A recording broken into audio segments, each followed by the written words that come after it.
미국의 한 대학교 축제 현장에서 한국 아이돌들의 음악이 울려 퍼지고 수많은 사람들이 무대에 나와서 음악에 맞는 안무를 따라하고 있습니다. 이곳에선 K-팝 댄스 경연대회가 열리고 있는데요. 많은 팀들이 출전해서 기량을 뽐내고 있습니다. 구경을 하는 학생들도 소위 말하는 떼창으로 노래를 따라 부르고 있습니다. 경연대회임에도 불구하고 모두가 즐겁게 참여하고 있는데 뭔가 불만이 가득 찬 표정을 하고 있는 한 중국인 여학생이 있습니다.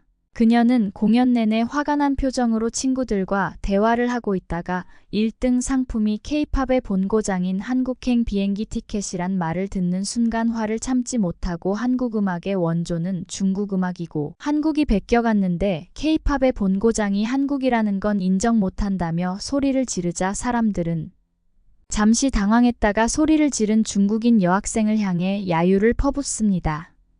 야유를 받자 도대체 이해할 수 없다며 당황한 중국인 여학생은 중국말로 욕을 하며 그 자리를 황급히 도망쳐 나갔습니다. 관객들은 중국 여학생이 사라질 때까지 계속 야유를 퍼부었는데요. 과연 이들에게는 무슨 일이 있었던 걸까요? 아리랑 튜브와 함께 오늘의 사연 속으로 들어가 보시죠. 아리랑 튜브. 안녕하세요. 저는 미국 오클라호마 시티 대학교에서 현대무용을 전공하고 있는 에임이라고 해요. 저희 학교는 미국에서 손꼽히는 대학교 중에 하나인데 특히 현대무용뿐만 아니라 엔터테인먼트와 관련된 다양한 댄스 퍼포먼스 프로그램 등으로 유명한 학교예요. 현대무용을 전공하고 있지만 방송 댄스에도 관심이 매우 많아서 학교 댄스 동아리부에서 활동하고 있어요. 저의 동아리부의 특징은 K-팝 댄스를 주로 연습한다는 점이에요. 요즘 미국에서도 K-팝 열풍으로 한국 아이돌 그룹의 춤을 따라 추는 사람들도 매우 많아졌어요. 그 추세에 맞춰 저희 학교에서도 동아리부가 생겼어요. 사실 저는 어려서부터 한국 음악을 많이 듣고 자랐어요. 어떻게 한국 음악을 듣고 자랐는지 궁금하시죠? 저희 아버지가 미군이셨는데 제가 어렸을 때 한국에 파병을 가셔서 한국에서 5년 정도 살았었어요. 엄마는 영어 유치원 교사로 근무하셨었는데 집에 오시면 한국 음악을 연주해 주시기도 하고 자주 들려주셨어요. 특히 좋아하시고 자주 들려주셨던 노래가 이문세의 광화문연가였어요. 가사를 전혀 알아들을 수는 없었지만 아주 서정적이면서도 감동적인 선율로 기분이 좋아지는 노래였어요. 뭔가 마음을 울리는 그런 노래였어요. 조금 커서 가사를 찾아보았는데 한 편의 시를 읽는 듯 했어요. 그때 어렸을 때 엄마가 해준 말들이 생각나더라고요.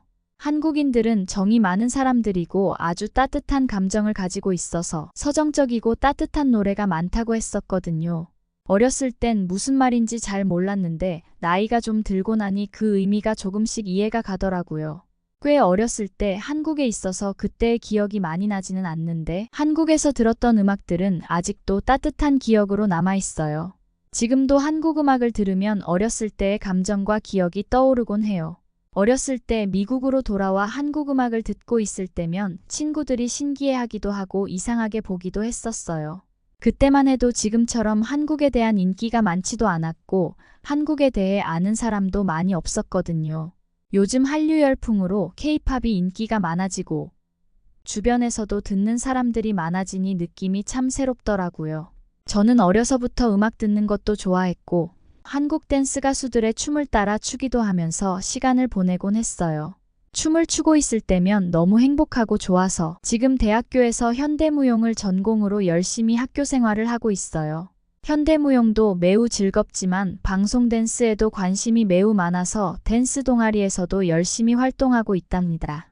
한류 열풍으로 한국 아이돌 그룹의 춤을 따라 추는 게 유행이라 요즘에는 저희 댄스 동아리에서도 한국 음악에 맞춰 안무 연습을 하고 있어요. 곧 저희 학교에서 큰 축제가 열리는데 그때 K-팝 댄스 경연 대회가 열린다고 해서 열심히 연습하고 있어요. 그런데 이 즐거운 축제날 한 중국인 여학생 때문에 분위기가 엉망이 될 뻔한 적이 있었어요. 이번 댄스 경연대회에는 저희 학교뿐만 아니라 다양한 댄스 동아리에서 참가를 했어요.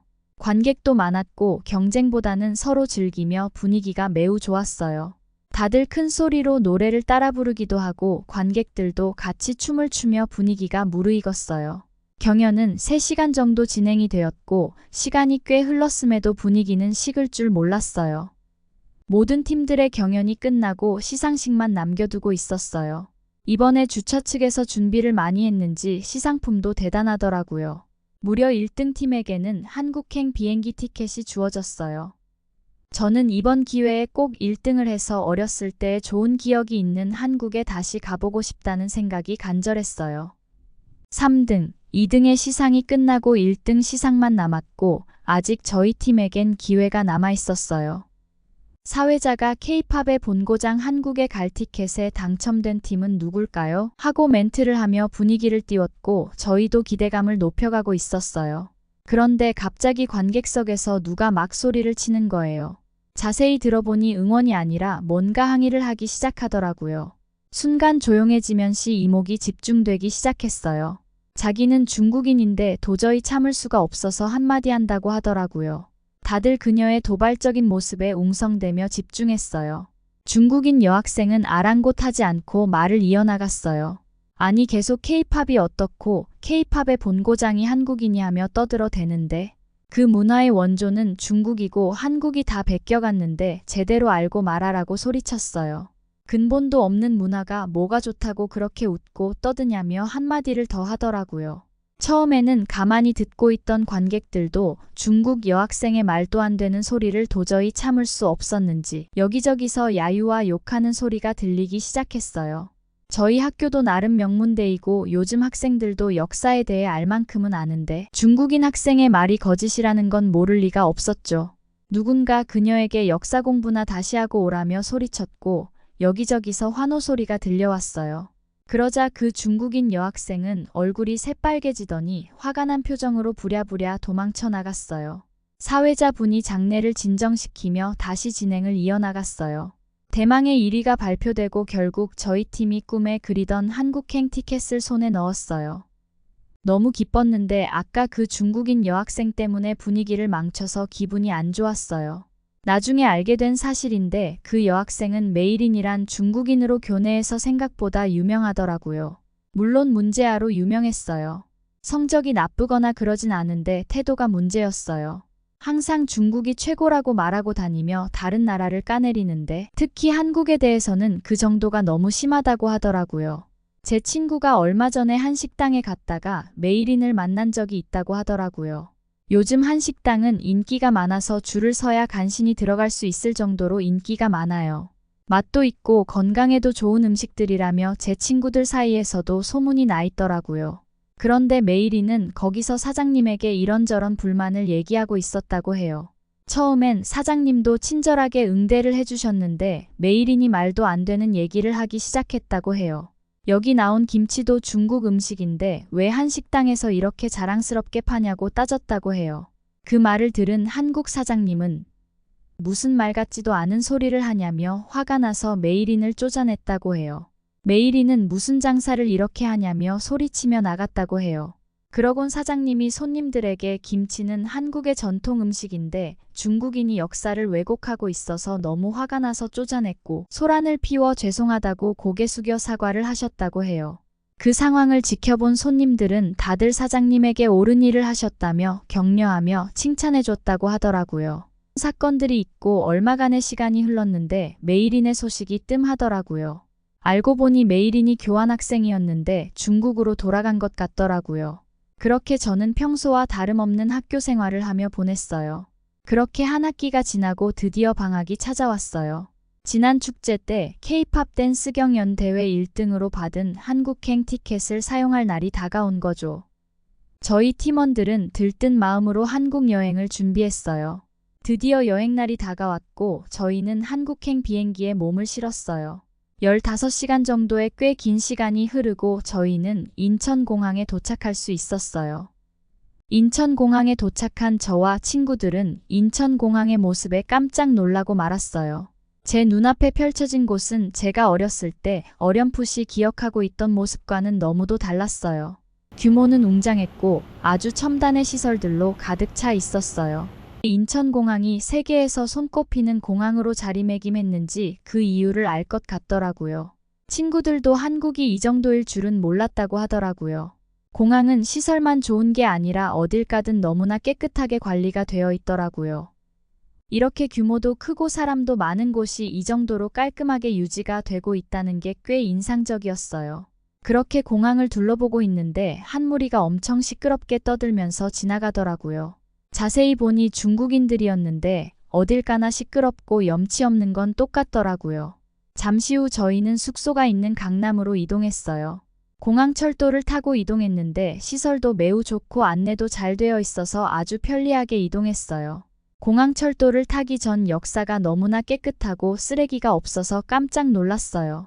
미국 주요 도시는 관리가 좀 되어 있긴 하지만 쓰레기가 넘쳐나고 악취가 나는 정거장이 아직도 너무나 많아요. 그리고 범죄 등 사건 사고도 너무 자주 일어나요.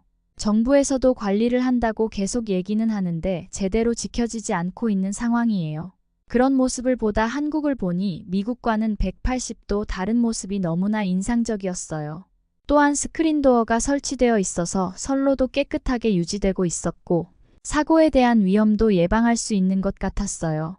지하철에서 가장 발생하기 쉬운 사고 중에 하나가 철로에 추락하는 사고인데 스크린도어로 인해 추락에 대한 안전이 보장된다는 게 너무나 멋있었어요. 공항철도를 탔을 때 친구들도 감탄을 했던 게 실내가 상상 이상으로 깨끗했던 부분이었어요. 한국인들은 당연하게 생각하실 수도 있는데 미국뿐만 아니라 다른 나라에서도 공공시설물이 한국처럼 깨끗하게 관리되는 곳이 많이 없어요. 미국뿐만 아니라 유럽에서도 이 정도 수준은 아니라고 생각해요. 청소하시는 아주머니께서 수시로 돌아다니면서 쓰레기도 줍고 정리를 하시더라고요. 요즘 미국에서 집안에서 신발을 벗어야 되는지 신어야 되는지에 대한 논쟁이 많은데 한국의 영향이 크다고 하더라고요. 한국의 영화나 드라마가 미국에서 인기가 많은데 신발을 벗고 집에 들어가는 장면들이 자주 노출되다 보니 신발 위생에 관한 논쟁이 계속 생기고 있더라고요. 확실히 한국이 청결이나 위생에 관련된 부분에서는 꽤 신경을 많이 쓰는 것 같아요. 몇 번의 환승 후 저희는 강남에 도착을 했어요. 역시 서울의 중심이라 그런지 사람이 엄청나게 많더라고요. 저희는 지하철 밖으로 올라오자마자 강남의 모습에 깜짝 놀라고 말았어요. 엄청 높은 빌딩들이 도로를 둘러싸고 수많은 사람들이 길을 지나다니고 있었어요. 사실 한국 음악을 좋아하고 문화를 좋아하긴 하지만 한국이 이 정도로 발전되어 있는 곳일 줄은 몰랐었거든요. 친구들도 적잖이 당황한 모습들이었어요. 저희가 저녁에 도착을 했었는데 어딜 가나 밝고 수많은 가게들이 영업을 하고 있었어요. 한국이 치안이 잘 되어 있고 밤 늦게도 놀 수 있는 곳이 많다고 하던데 직접 눈으로 보니 꽤 신기했어요. 미국은 대도시는 형편이 좀 낫지만 미국의 밤거리는 매우 위험해요. 총기 사고도 많이 나고 강도도 많아서 밤에 돌아다니는 건 매우 위험한 행동으로 생각하거든요. 특히 여자 혼자 돌아다니는 건 상상도 할 수 없어요. 한국은 밤에 돌아다녀도 꽤 안전하다는 얘기를 처음에는 잘 믿지 못했는데 막상 한국에 와서 보니 그 말이 사실인 것 같더라고요. 실제로 저희가 여기저기 돌아다녀 봤는데 뭔가 위협될 만한 게 전혀 느껴지지 않았어요. 숙소에 가기 전 저녁을 먹고 들어가기로 했어요. 미국에서도 한식을 좀 먹어보긴 했지만 현지에서 먹으면 맛이 어떨지 기대가 되었어요. 저희는 삼겹살을 먹으러 가기로 정했어요. 저녁에는 삼겹살이 최고라고 하더라고요. 가게 문을 열고 들어가는 순간 구수하고 맛있는 냄새가 풍겨오는데 배가 확 고파오더라고요. 저희는 빨리 자리를 잡고 삼겹살을 주문했어요. 기다리는 동안 종업원분이 반찬을 내어주셨어요. 처음 여행 온 사람들이 이런 걸 신기해한다고 하던데 저희는 미국에서 한식당을 좀 다녀봐서 낯설지는 않았어요. 잠시 후 삼겹살이 나왔고 뜨겁게 달아오른 불판에 올려놓으니 지글지글한 소리와 함께 고기가 익기 시작했어요. 삼겹살 아래에는 김치와 양념된 콩나물을 올려서 삼겹살의 기름에 구우니 아주 먹음직스러워 보이더라고요. 삼겹살을 뒤집을 때마다 고기가 노릇노릇 익어가는 게 너무나 맛있어 보였어요. 고기가 다 익고 한 입 먹어보니 생각했던 것 이상으로 너무 맛있었어요. 구운 김치와 함께 먹어보니 새콤한 맛이 고기 맛을 잡아주면서 또 색다른 맛이 나는 게 너무 맛있었어요. 한국인들이 삼겹살을 좋아하는 이유를 알겠더라고요. 친구들도 너무나 맛있게 먹었는데 외국인들에게도 실패하기 힘든 맛이었어요. 기름기도 많고 해서 건강에는 좋지 않을 수도 있는데 가끔씩 먹기에는 너무 맛있는 것 같아요. 고기를 다 먹어갈 때쯤 한국인 친구에게 배운 대로 볶음밥을 해 먹었는데 그것 또한 별미였어요. 배가 불러도 계속 들어가는 매력이 있더라고요. 너무 배부르게 먹어서 움직이기도 힘들 정도였어요. 배도 부르고 이대로는 들어가기 아쉬워서 친구들과 야간 산책을 해보기로 했어요. 사실 치안이 좋다고는 들었지만 불안하긴 했어요. 택시를 타고 한강으로 이동을 했어요. 한국에서 가장 크고 서울 중심을 흐르는 강이라 한국인들에게 많이 사랑받는 곳이라고 하더라고요. 한강은 엄청 길고 넓어서 아주 큰 공원도 많고 지역마다 들어가는 포인트들이 있더라고요. 저희는 강남에서 가까운 반포대교가 있는 쪽으로 갔어요. 이미 해는 지고 저녁 시간이었음에도 불구하고 정말 많은 사람들이 잔디나 계단에 앉아 있고 산책을 하거나 운동하는 사람들도 꽤 많아서 놀랐어요. 그리고 곳곳에 텐트가 쳐져 있고 캠핑하듯 사람들이 쉬고 있었어요. 한강에선 저녁 10시까지 정해진 구역 내에서 텐트를 치고 쉴 수 있다고 하더라고요. 저녁 10시면 꽤 늦은 시간인데 그때까지 이렇게 겁 없이 쉴 수 있다는 게 참 놀라웠어요. 범죄에 노출되기 쉬운 저녁에 외진 곳에서 이렇게 자유롭게 다닐 수 있다는 게 너무 대단한 것 같아요. 혼자서 다니는 사람들도 많고 여자들끼리 다니는 사람들도 많더라고요. 다들 너무 편하게 있어서 이상할 정도였어요. 친구들과 걷다 보니 어느새 저희들도 불안함이 없어지고 주변 풍경이 더욱 편하게 보이기 시작했어요. 좀 걸으니 소화도 되고 덥기도 해서 가볍게 편의점에서 맥주 한 캔씩 사 먹기로 했어요. 곳곳에 편의점 같은 편의시설이 되어 있어서 참 좋았어요. 캔맥주를 사서 밖으로 나왔는데 저희는 눈앞에 펼쳐진 아주 신기하고 멋진 장면을 볼 수 있었어요. 갑자기 다리의 조명이 화려하게 비추더니 분수가 쏟아지는 거예요. 다리가 꽤 길어 보였는데 엄청난 양의 물줄기가 쏟아지며 마치 폭포수 같아 보였어요. 그 모습을 바라보며 맥주를 마시니 너무 기분도 좋고 행복해졌어요. 반포대교 달빛 무지개 분수는 길이가 1km가 넘는데 세계에서 가장 긴 교량 분수로 기네스북에도 올랐다고 하더라고요.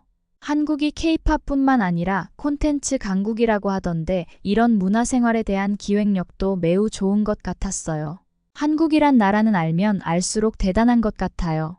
첫날부터 맛있는 것도 먹고 좋은 구경도 하니 너무 행복했어요. 그렇게 저희는 첫날 일정을 마무리하고 숙소로 이동했어요. 둘째 날은 명동과 광화문 쪽에서 돌아다니기로 했어요. 명동은 외국인 관광객들이 가장 많이 찾는 곳 중 하나라고 하더라고요. 소문대로 외국인들이 정말 많았어요. 사람도 매우 많고 길거리 노점상에서는 다양한 음식들을 팔며 활기가 넘쳐 보였어요. 저희는 한 화장품 가게에 들렸어요. 요즘 미국에서 K-팝뿐만 아니라 한국 드라마, 영화가 인기가 많다 보니 한국식 화장도 매우 유행하고 있어요. 한국 여자들은 미국이랑은 화장법 자체가 많이 다르거든요. 화장법이 유행하면서 한국 화장품도 인기가 아주 많아요. 한국 화장품은 성능도 좋다고 해서 아주 잘 나가더라고요.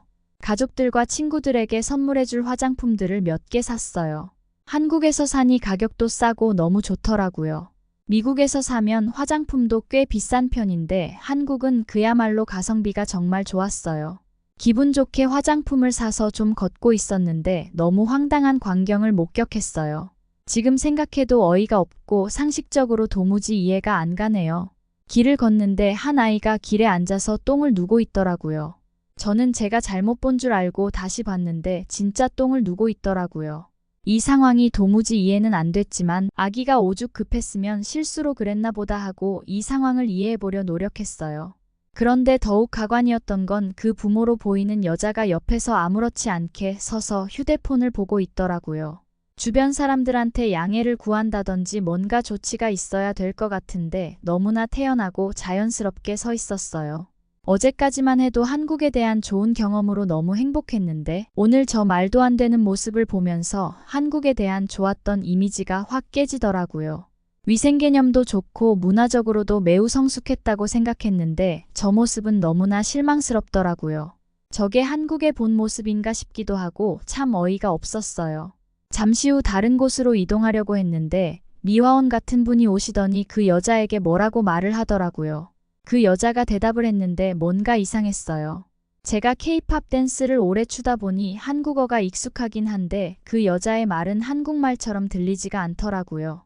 그 여자가 미화원이랑 실랑이를 벌이다 갑자기 언성이 높아지더니 막 쏘아붙이기 시작했어요. 그때 비슷한 억양을 들었던 기억이 났어요. 학교 축제 때 댄스경 연대회 분위기를 망쳤던 중국인 메이린의 억양과 비슷하더라고요. 길바닥에 똥을 싸고 있던 아이의 엄마는 중국인이었던 거예요. 한국까지 와서 중국인들의 만행을 보니 참 화가 나면서도 어이가 없더라고요. 저렇게 비위생적이고 염치 없는 것도 문제지만 남의 나라에 와서 저런 행동을 한다는 게 말이 되는 건가요? 도대체 중국인들은 왜 저러는지 이해하려 해도 이해할 수가 없네요. 그래도 저런 행동을 한 게 한국인이 아니라는 게 참 다행스럽고 너무 성급하게 생각한 제 자신이 부끄러워지더라고요. 한국인들은 저럴 사람들이 아닌데 죄송하네요. 친구들과 중국인들의 태도에 대해 이런저런 얘기를 하며 다음 목적지인 경복궁으로 이동을 했어요. 찾아보니 여기선 한복을 입고 돌아다니면 더 재밌다고 하더라고요. 친구들과 한복을 대여해서 입었는데 한복이 너무 예쁘더라고요. 색상도 화려하고 다양한 패턴이 들어가서 너무 멋있었어요. 이런 한복도 중국이 자기네들 거라며 우기고 있다고 하던데 관계없는 나라 사람인 제가 봐도 화가 나네요. K-팝도 그렇고 죄다 중국 거라고 우기니 참으로 이해할 수가 없네요. 여튼 저희는 한복을 입고 경복궁 안을 돌아다니며 구경을 했어요. 한국의 옛 건물들은 웅장하고 막 화려한 느낌은 아니지만 젤제된 아름다움이 느껴졌어요. 나무를 주로 활용하며 자연과 잘 조화되는 그런 느낌이었어요. 한국만의 멋과 전통을 느낄 수 있는 시간이었어요. 그런데 설명을 좀 찾아보니 아주 놀라운 사실이 있었어요. 이 아름다운 경복궁 앞에 일제강점기에 일본인들이 조선 총독부라는 건물을 세워놨었다고 하더라고요. 지금은 철거가 돼서 없어졌지만 1995년까지 건물이 있었다고 하더라고요. 그렇게 오랜 세월 일제의 만행이 유지되고 있었다는 게 납득이 가지 않았어요. 한국 역사를 상징하는 왕실의 건물을 일본이 총독부 건물을 세웠다는 게 너무 끔찍했어요. 한국은 중국뿐만 아니라 일본에게도 이런 만행을 겪고 핍박받으며 지금의 역사를 만들어냈다는 게 정말 대단하다고 생각해요. 정말 의지의 한국인이라는 말이 딱 맞는 것 같아요. 이런 다양한 상황을 겪고 견뎌내며 발전시켜왔기 때문에 한국의 문화는 다채롭고 색다른 매력이 있는 것 같아요. 그래서 한류 열풍이 세계적으로 영향력을 미치고 있는 게 아닌가 하는 생각이 드네요. 단순히 한국의 음악이 좋고 춤이 좋아서 한국 문화를 좋아했는데 막상 한국에 와서 경험해보니 정말 느끼는 바가 많았고 좋았던 시간이었어요. 한국 문화를 더욱 사랑하게 될 것 같아요. 더욱 실력을 갈고 닦아서 한국에도 공연을 하러 오는 날이 왔으면 좋겠네요. 미국에 돌아온 뒤로는 제가 한국인 친구들과 함께 한국 문화 동아리를 만들었어요. 같이 한국에 대한 역사 공부도 하고 요즘 드라마나 영화도 보면서 문화를 체험하고 공유하는 동아리예요. 생각보다 인기가 많아서 동아리 회원 수가 계속 늘어나고 있는 상황이에요. 동아리 친구들과 함께 다음 방학 때 한국 여행을 계획 중이에요. 댓글로 한국에 여행 갈 만한 곳이나 맛있는 음식들을 소개해 주시면 여행 계획을 짜는데 많은 도움이 될 것 같아요. 저희가 한국 문화에 대해 더욱 깊이 알 수 있도록 많은 관심 부탁드려요. 다음에 봬요. 네, 오늘의 사연은 여기까지입니다. 에이미 양의 사연 재미있게 보셨나요? 사연을 보면서 다시 한번 한류 열풍의 인기를 실감하게 됩니다. 아이돌이 되기 위해 외국에서 체계적인 교육을 받기도 하고 한국 기획사의 오디션을 보러 오는 외국인들이 많다고 합니다. 한식도 인기가 많아서 냉동 김밥이나 라면 같은 경우 없어서 못 팔 정도라고 하니 그 인기가 정말 대단한 것 같습니다. 전쟁 이후 지금의 대한민국이 있기까지 피나는 노력으로 고생하신 우리네 아버지 어머니들께 다시 한번 감사의 말씀 드립니다. 여러분들의 피와 땀으로 이루어진 자랑스런 대한민국입니다. 항상 건강하시고 행복하시기 바랍니다. 구독과 좋아요 부탁드립니다. 다음에 더 좋은 사연으로 찾아뵙겠습니다. 시청해주셔서 감사합니다. 아리랑 튜브였습니다. 아리랑 튜브